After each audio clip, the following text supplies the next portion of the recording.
நம்ம திருவள்ளூர் மாவட்ட செய்திகள்.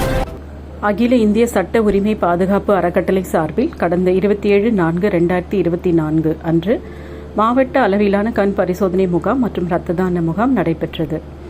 இதில் திருவள்ளூர் மாவட்ட தலைமை மருத்துவமனை மற்றும் பிரணவ் கண் மருத்துவமனை இணைந்து இரத்த தான முகாமும் இலவச கண் பரிசோதனை முகாமும் சிறப்பாக நடைபெற்றது. இதில் சிறப்பு அழைப்பாளராக செவ்வாப்பேட்டை ஊராட்சி மன்ற தலைவர் திருமதி டெய்சி ராணி அன்பு மற்றும் ஏஜி சுரேஷ் வழக்கறிஞர் கலந்து கொண்டனர்.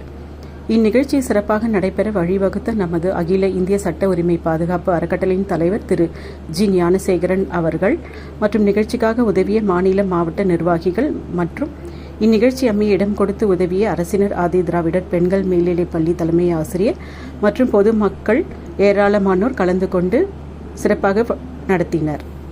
செய்தியாளர் MP ராஜா.